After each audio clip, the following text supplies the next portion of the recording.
Shalom saudara sekalian, salam sejahtera dalam kasih Tuhan kita Yesus Kristus. Kebenaran hari ini 23 Juni berjudul Mendengar Suara Allah. Banyak orang Kristen berpikir dengan ke gereja mereka pasti mendengar suara Allah melalui khotbah pendeta di mimbar gereja maksudnya. Biasanya jemaat sangat yakin bahwa semua khotbah adalah suara Allah untuk jemaat yang datang ke gereja. Jadi kalau tidak ke gereja, mereka merasa tidak mendengar suara Allah. Itulah sebabnya acara khotbah sering disebut sebagai pemberitaan firman Allah. Tidak jarang ya, sebelum khotbah, jemaat menyanyi dengan memuat syair, berbicaralah kepada kami ya Allah, gitu saudara. Jemaat juga memandang bahwa pendeta yang berdiri di mimbar selalu mewakili Allah sebagai juru bicaranya, untuk menyampaikan teguran, peringatan-peringatan, dan nasihat-nasihatnya. Itulah yang membuat jemaat mudah mempercayai seorang pembicara yang berbicara atas nama Tuhan, menyampaikan segala sesuatu yang dipandang juga selalu sesuai dengan Alkitab. Tentu karena menggunakan ayat Alkitab sebagai landasannya, walau penafsiran pendeta tersebut belum tentu benar, saudara. Apakah setiap khotbah pendeta selalu suara Tuhan? Ya, belum tentu. Khotbah pendeta belum tentu suara Allah, saudaraku. Belum tentu memuat nasihat Allah, belum tentu. Khotbah yang didengar di gereja sering hanya sebuah paparan pandangan seorang teolog, ya, itu saudara. Apakah pandangannya sendiri atau memaparkan pandangan orang lain seperti pandangan para teolog masa lalu? Tidak jarang khotbah pendeta di gereja hanya berisi paparan pikiran manusia yang tidak membawa perubahan dalam kehidupan jemaat. Di gereja-gereja tertentu yang pembicaranya sering mengatasnamakan Tuhan, sering nama Tuhan diobral begitu murahan, jemaat yang tulus hati dengan mudah tertipu, ya, atau terperdaya ya. Pertanyaannya, apakah mimbar gereja bukan tempat Allah berbicara? Oh, tentu saja itulah sarana yang Allah gunakan untuk berbicara kepada umat. Tetapi masalahnya adalah apakah si pembicara benar-benar hidup di hadirat Allah dengan benar sehingga dipercaya menjadi juru bicara Allah. Dengan fakta bahwa Allah membiarkan lalang dan gandum tumbuh bersama-sama di dalam gereja. Maka hal ini, saudara, mengindikasikan bahwa Allah membiarkan adanya penyesat-penyesat di dalam gereja. Terkait dengan hal ini, Yesus berkata, celakalah dunia dengan segala penyesatannya. Ya. Memang penyesatan harus ada, tetapi celakalah orang yang mengadakannya.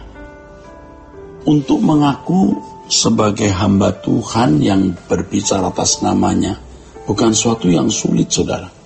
Asal bisa masuk atau mengikuti pendidikan di seminari, ya, atau sekolah tinggi teologi, pasti bisa berdiri di mimbar dan berbicara mengenai Tuhan. Tetapi apakah ia berbicara dalam tuntunan Roh Kudus untuk menyampaikan isi hati Tuhan? Sangat ditentukan oleh kualitas hidup orang tersebut dalam persekutuannya dengan Allah, ya. Hanya seorang yang benar-benar hidup dalam kesucian dan tidak mencintai dunia atau yang kebahagiaannya hanya pada Tuhan, hidup dalam doa yang memadai, pasti akan diberi Tuhan hikmat marifat dan disertai Tuhan. Pasti, ini faktanya ya saudara, dan itu bisa dibuktikan. Dewasa ini saudara, banyak pendeta sangat cakap berbicara mengenai teologi. Hal ini tidak sulit diperoleh atau dilakukan kalau mereka belajar teologi di seminari atau sekolah tinggi teologi. Kecakapan seseorang berbicara mengenai teologi bukanlah jaminan atau ciri bahwa ia adalah seorang hamba Tuhan. Bukan ciri, tanda bahwa dia benar-benar seorang hamba Tuhan yang pantas menjadi juru bicara Tuhan. Sangat mudah untuk berkarir menjadi pembicara teologi guna memperoleh nafkah ya, dengan meniti karir ya, di seminari atau sekolah tinggi teologi. Oleh sebab itu hendaknya kita tidak mudah percaya kepada mereka. Saya tidak mengajarkan saudara untuk tidak mempercayai mereka, tetapi tidak mudah percaya kepada orang yang mengaku sudah sekolah tinggi teologi, sudah kuliah di sekolah tinggi teologi, memiliki gelar yang tinggi, sudah sekolah di luar negeri misalnya. Tidak jaminan mereka itu benar-benar mengalami Tuhan. Belum jaminan. Itulah sebabnya persiapan seorang hamba Tuhan bukan hanya mengikuti rangkaian perkuliahan sehingga menyandang gelar sarjana, magister atau doktor teologi. Juga tidak cukup selama beberapa hari sebelum berkhotbah mengumpulkan naskah dari berbagai sumber. Tetapi kehidupan setiap saat dalam perkenanan Allah. Ya. Oleh sebab itu hendaknya kita tidak merasa sudah cukup bisa menjadi pembicara kalau kita bisa menyusun khotbah melalui buku dan berbagai narasumber di perpustakaan. Di lain pihak banyak pendeta yang memang tidak berbicara mengenai Tuhan secara akademis atau dalam koridor akademis, tetapi lebih mengemukakan pengalaman pribadi yang objektivitasnya perlu dipertanyakan. Mereka mudah sekali menggunakan nama Tuhan seakan-akan mereka begitu akrabnya dengan Tuhan sehingga dipercaya untuk menyampaikan pesan-pesan Tuhan. Tidak jarang pesan-pesan atau suara Tuhan yang mereka kemukakan sangat naif. Naif tidak menunjukkan keagungan kebesaran Allah yang maha agung. Kita harus berhati-hati menyikapi mereka. Kepada pembicara kelompok ini, jangan merasa puas setelah berdoa lama di ruang doa atau di menara doa.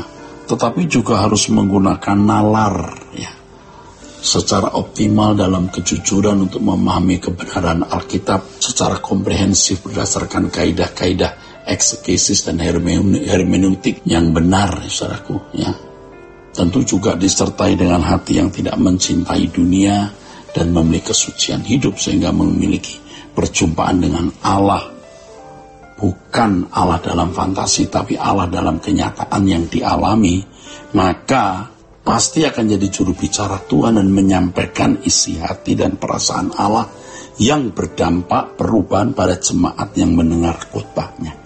Kiranya kebenaran ini memberkati kita sekalian. Sola Gracia.